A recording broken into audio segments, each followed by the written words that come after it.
నమస్కారం. ఈ మా ఆనంద జీవితం అను కార్యక్రమంనకు స్వాగతం. ఈరోజు మనకు వాక్యం అందించువారు సహోదరుడు జోసెఫ్ నందిగాల. ఆనంద జీవితము ఫీబా శ్రోతలకు ప్రభువైన యేసు క్రీస్తు నామమున హృదయపూర్వక శుభములు తెలియజేస్తూ ఉన్నాము.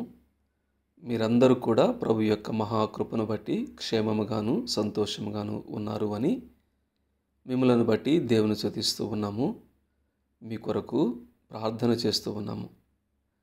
ప్రియులారా, దేవుడు తన మహాకృపను బట్టి ఆయన ప్రణాళిక చొప్పున మన పట్ల కరుణ చూపి మన ఆయుష్కాలాన్ని పొడిగించి మరొక సంవత్సరాన్ని బహుమానంగా ఇచ్చి దేవుడు కొనసాగింపజేస్తూ ఉన్నారు. మనకంటే శ్రేష్ఠులు గొప్పవారు ఈ లోకాన్ని విడిచి ఉండగా వారికంటే మనము గొప్పవారం కాదు, కానీ దేవుడు ఎందుకో ఒక ప్రత్యేకమైన ఉద్దేశంతో మన జీవితాలను కొనసాగింపజేస్తూ ఉన్నాడు. అందును బట్టి మనము దేవునికి ఎంతైనా రుణస్థులమై ఉన్నాము. అదే సమయంలో దేవునికి మనము కృతజ్ఞత చెల్లింపబద్ధులమై ఉన్నాము. ఈ యొక్క సంవత్సరంలో మన యొక్క కార్యక్రమము ఆనంద జీవితము. దేవుడు ఆనంద జీవితాన్ని మనుషులకు ఇవ్వాలని కోరుకుంటూ ఉన్నాడు. అందువలనే మనము శుభములు తెలిపేటప్పుడు నూతన సంవత్సర శుభాకాంక్షలు, హ్యాపీ న్యూ ఇయర్ అంటే ఈ సంవత్సరం అంతా కూడా మీరు సంతోషంగాను అభివృద్ధిగాను మీరు సమృద్ధిగా ఉండాలి, అభివృద్ధి చెందాలి, శాంతి సమాధానములతో ఉండాలి అని ఒకరికి ఒకరం అభినందించుకుంటూ ఉంటాం. కానీ ఈ నిజమైనటువంటి సంతోషము, నిజమైనటువంటి ఆనంద జీవితాన్ని మనము ఈ లోకములో ఉన్నప్పుడే జీవించాలి అంటే బైబిల్ గ్రంథములో ఫిలిప్పీలకు రాసిన పత్రిక అపోస్తలుడైనటువంటి పౌలు ఫిలిప్పీలకు రాసిన పత్రికను ఆనంద పత్రిక అంటారు.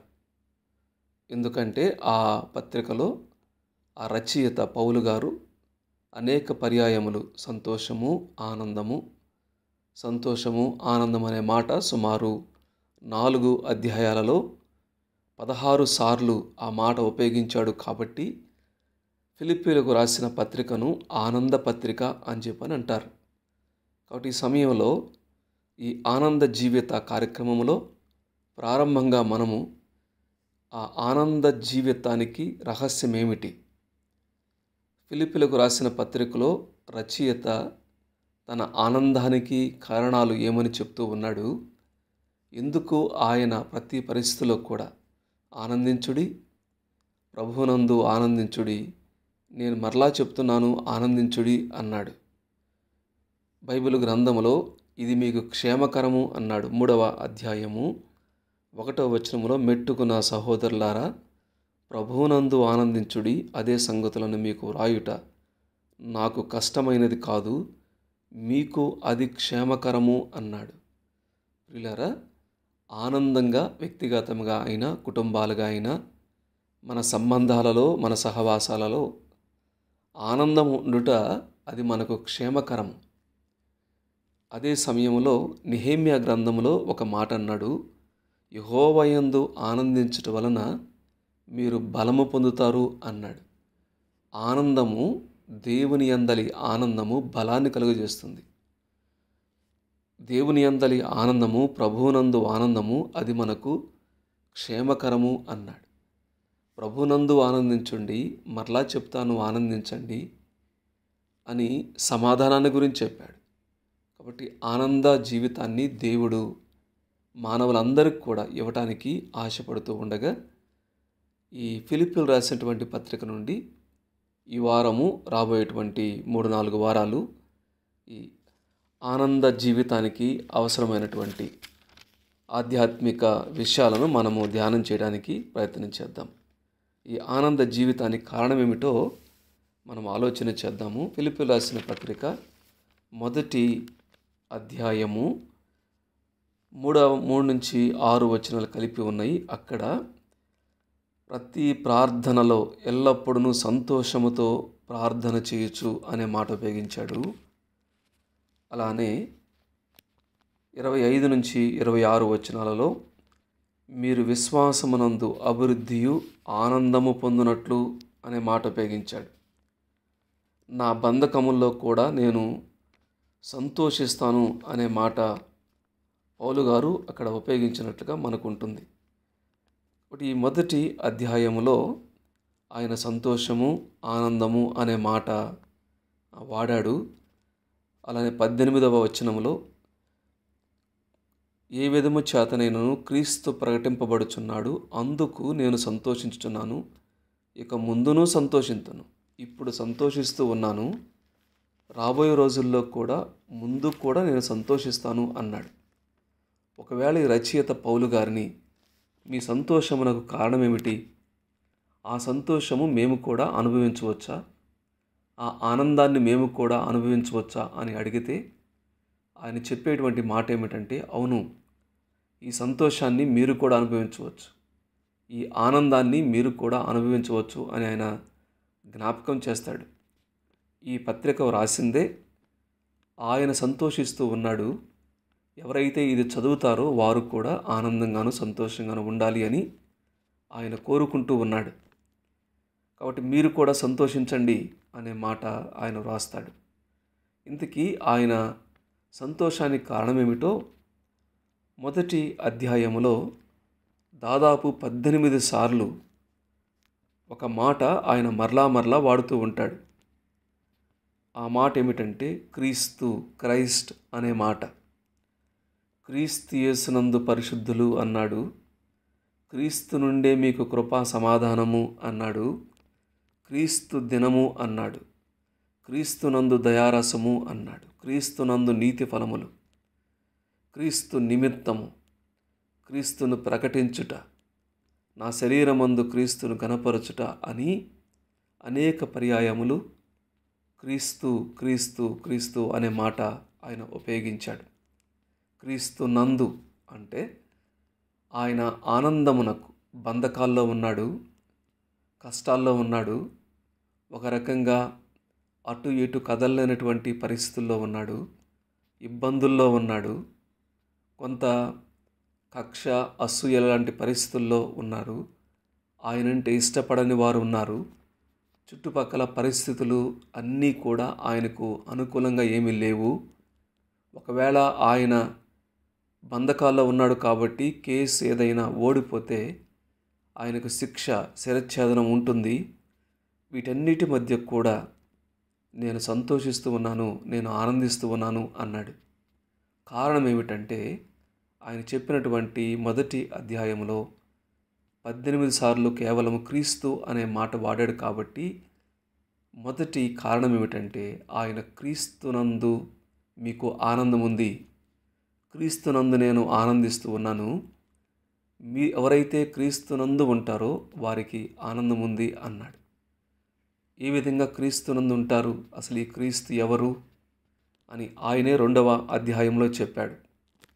ఏమన్నాడు అంటే, క్రీస్తు యేసు కలిగిన ఈ మనస్సు అని చెప్తూ ఆయన దేవుని స్వరూపం కలిగిన వాడు, కానీ దేవునితో సమానంగా ఉండుట విడిచిపెట్టకూడని భాగ్యమని ఎంచుకొనకుండా తను తాను ఏ విధంగా దాసునిగా రిక్తునిగా చేసుకున్నాడో ఈ లోకానికి మానవునిగా దేవుని స్వరూపం కలిగిన వాడు దాసుని స్వరూపము, మానవ స్వరూపము, మానవ పోలిక, మనుష్యుల పోలికగా రక్తమాంసములు ధరించి శరీరధారి అయి ఏ విధంగా ఈ భూలోకములో జన్మించాడో, కేవలం జన్మించడం మాత్రమే కాదు, ఆయన ఈ భూలోకంలో ఒక దాసుడిగా ఉన్నాడు, శిలువ మరణం పొందినంతగా విధేయత చూపాడు, తన్ను తాను తగ్గించుకున్నాడు. యేసుక్రీస్తు ప్రభువారు ఆయన నుండే కృప సమాధానములు, ఆయన పరిశుద్ధుడు, ఆయన కృపగల దేవుడు, ఆయన సమాధానాన్ని అనుగ్రహించేటువంటి వాడు. అటువంటి సర్వాధికారి సర్వశక్తిమంతుడు ఆయన ఈ లోకానికి వచ్చి జీవించి మనుషులందరి కొరకు ప్రాణం పెట్టాడు. ఈ పౌలు గారు ఒకానొక సందర్భంలో ఆయన తన ఇష్టానుసారమైనటువంటి జీవితాన్ని జీవిస్తూ క్రీస్తుకు వ్యతిరేకంగా ఉన్నప్పుడు ఆయనకు యేసుక్రీస్తు ప్రభువారు ఆయనతో మాట్లాడినప్పుడు క్రీస్తుతో ఒక సంబంధాన్ని ఏర్పాటు చేసుకున్నాడు. ఆయన యందు విశ్వాసం ఉంచాడు. అయ్యా, నేను పాపిని, నేను నా ఇష్టానుసారమైన మార్గంలో వెళుతూ ఉన్నాను, నీకు వ్యతిరేకమైనటువంటి కార్యాలు చేస్తూ ఉన్నాను అని ఆనాడు యేసుక్రీస్తు ప్రభువారిని తన దేవునిగాను రక్షకునిగాను విశ్వాసము ద్వారా అంగీకరించాడు. తద్వారా క్రీస్తు నందు ఆయన ఉన్నాడు. క్రీస్తు గురించి తెలుసుకోవటం కాదు, క్రీస్తుని తెలుసుకొనుట అంటే యేసుక్రీస్తు ప్రభువునందు విశ్వాసం ఉంచుట ద్వారా మనమందరం కూడా క్రీస్తు నందు ఉంటాం. ప్రియులారా, ఈ వాక్యము వింటున్నటువంటి వారిలో ఇంకా ఎవరైనా యేసుక్రీస్తు ప్రభువునందు విశ్వాసం ఉంచకపోతే ఈ ఆనందము, ఈ సంతోషము అంతరంగంలో నుండి వచ్చేటువంటి ప్రతి పరిస్థితుల్లో ఉండేటువంటి ఈ ఆనందాన్ని నువ్వు కోల్పోతావు. ఈ నిజమైనటువంటి సంతోషము, శాంతి, సమాధానము ఇది క్షేమకరమైనది, ఇది బలాన్నిచ్చేది, ఇది సమాధానాన్ని ఇచ్చేటువంటి ఈ సంతోషాన్ని అనుభవించాలి అంటే మొట్టమొదట యేసుక్రీస్తు ప్రభువారిని అంగీకరించండి. క్రీస్తునందు విశ్వాసం ఉంచుట అనే మాట, యేసుక్రీస్తు ప్రభువునందు విశ్వాసం ఉంచాలి. ఏమని విశ్వాసం ఉంచాలి? నా పాపముల కొరకు ఆ సిలువలో నీవే మరణించావు, నీ యందు విశ్వాసం ఉంచడం ద్వారా నా పాపములు క్షమించి నన్ను నీలో చేర్చుకుంటావు, నీ కుమారునిగా, నీ కుమార్తెగా చేసుకుంటావు, నీవు నా స్నేహితుడిగా ఉంటావు, నేను నీలో ఉంటాను అనేటువంటి ఒక చక్కని యేసుక్రీస్తు ప్రభువారితో ఒక సంబంధం ఏర్పడుతుంది. అప్పుడు మనం కూడా పౌలు గారు అనేక పర్యాయములు క్రీస్తు క్రీస్తు అని ఉపయోగించినట్లుగా ఎవరైతే ఆయన యందు విశ్వాసం ఉంచుతారో వారు క్రీస్తులోనికి వస్తారు. యేసుక్రీస్తు ప్రభువారిలో దేవుడు పరలోక సంబంధమైన ప్రతి ఆశీర్వాదాన్ని ఆయన అనుగ్రహించాడు అని ఎఫెసీయులకు రాసిన పత్రిక 1:3 బైబిల్ గ్రంథంలో ఉంది. కాబట్టి మొట్టమొదట పౌలు గారి యొక్క ఆనందానికి కారణం ఏమిటంటే ఆయన క్రీస్తును కలిగి ఉండుట, దేవుడు మాట్లాడినప్పుడు యేసుక్రీస్తు ప్రభువారిని అంగీకరించుట. అంత మాత్రమే కాదు, అంగీకరించిన తరువాత ఆయన ఉపయోగించినటువంటి ఇన్నిసార్లు ఉపయోగించాడు కాబట్టి క్రీస్తు కేంద్రిత జీవితాన్ని ఆయన జీవిస్తూ ఉన్నాడు. ఆయన జీవితంలో క్రీస్తు కేంద్రిత, దీన్ని ఒకే గురి, ఒకే గమ్యం, ఒకటే మనస్సు, ఏక మనస్సు, సింగిల్ మైండెడ్నెస్ అని చెప్పి అంటారు. ఆయనకున్నటువంటి గురి, మనస్సు, ఆయన జీవితము ఒకటి ఏమిటంటే క్రీస్తు కేంద్రిత జీవితం. ఆయన ప్రయాణం చేసిన, ఆయన ఆలోచన చేసిన, ఆయన నిర్ణయాలు తీసుకున్న ప్రతి పరిస్థితుల్లో కూడా యేసుక్రీస్తు ప్రభువారిని కేంద్ర బిందువుగా చేసుకొని ఆలోచన చేయటం, ఆయన ముందుకు వెళ్ళటం మనం చూస్తాము. అందులో 1-2 విషయాలు మనం జ్ఞాపం చేసుకున్నాము. అందులో ఒకటి ఏమన్నాడు అంటే 19వ క్రీస్తు కేంద్రిత జీవితం అంటే ఏంటిది అంటే 19వ వచనంలో క్రీస్తు నా శరీరమందు ఘనపరచబడనని అన్నాడు. బ్రతుకు మూలముగానైనను చావు మూలముగానైనను సరే క్రీస్తు నా శరీరమందు ఘనపరచబడాలి. నేను శరీరంతో ఉన్నాను, శరీరంకి రకరకాల బాధలు ఉంటాయి, ఇబ్బందులు ఉంటాయి, బలహీనతలు ఉంటాయి, రోగాలు ఉంటాయి, తర్వాత శరీరానికి శోధన ఉంటుంది, శరీర క్రియలు ఉన్నాయి. కానీ క్రీస్తు కేంద్రిత జీవితం అంటే ఏమిటంటే శరీరమందు యేసుక్రీస్తు ప్రభువారు ఘనపరచబడాలి. అంటే యేసుక్రీస్తు ప్రభువారు ఏ విధంగా జీవించాడో నేను నా శరీరమందు ఆ విధంగా జీవించాలి, తద్వారా ఆయనను ఘనపరచాలి అనేటువంటి ఆశ కలిగి ఉండటము క్రీస్తు కేంద్రిత జీవితము. తద్వారా ఆనందము, సంతోషము, చెప్పనశక్యమైనటువంటి మహిమాయుక్తమైనటువంటి సంతోషం కలుగుతుంది. రెండోది ఏమన్నాడు అంటే బ్రతుకుట క్రీస్తే, నా మట్టుకైతే బ్రతుకుట క్రీస్తే, నేను బ్రతికేదే క్రీస్తు కొరకు నేను బ్రతుకుతున్నాను అనే మాట ఆయన ఉపయోగించినట్టుగా మనం స్పష్టంగా చూస్తాము. అంత మాత్రమే కాదు, 27, 28 కలిపి ఉన్నాయి. అక్కడ క్రీస్తు సువార్తకు తగినట్లుగా ప్రవర్తించుడి.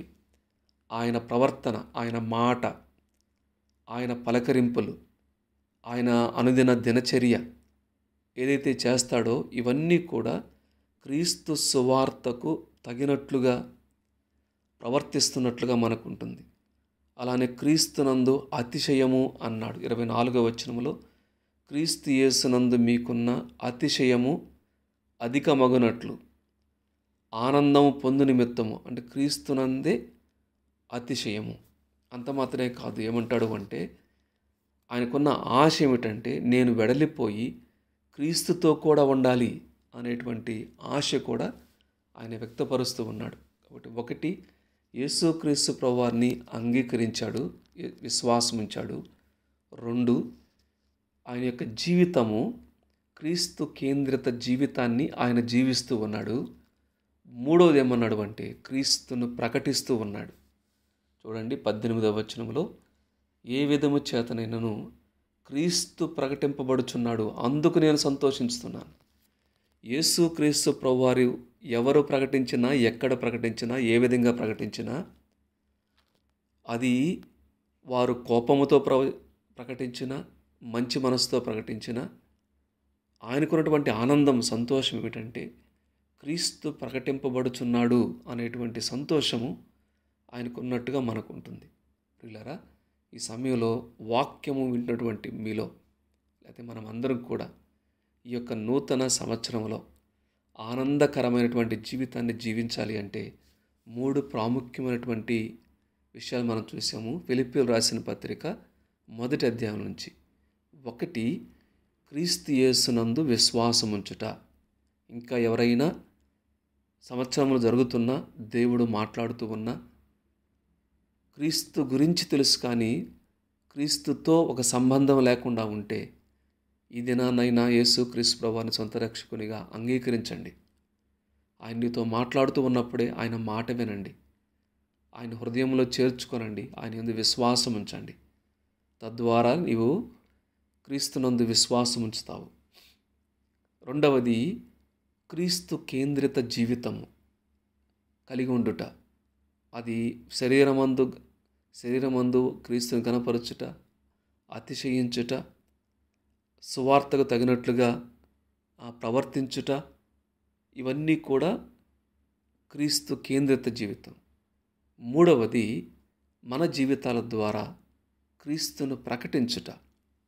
ఆయన ఏమై ఉన్నాడో, ఆయన గుణలక్షణాలు ఏమిటో, ఆయన యొక్క జన్మ, ఆయన జీవితము, ఆయన మరణము, ఆయన పునరుద్ధానము, ఆయన ద్వారా వచ్చేటువంటి ఆశీర్వాదము, ఇవన్నీ కూడా ప్రకటించుట ద్వారా ఆయనకు ఆనందము అన్నాడు. ఈ నూతన సంవత్సరం ప్రారంభ దినాల్లో ఉన్నాం కాబట్టి ఈ యొక్క ఆనంద పత్రిక నుండి 1వ అధ్యాయములో క్రీస్తునందు విశ్వాసము, క్రీస్తు కొరకు జీవితము, క్రీస్తును ప్రకటించడం ద్వారా నిజమైనటువంటి ఆనందాన్ని, నిజమైనటువంటి సంతోషాన్ని అనుభవించాలని కోరుకుంటూ ఈ చిన్న వాక్య భాగాన్ని దేవుడు దీవించి ఆస్వాదించునుగాక.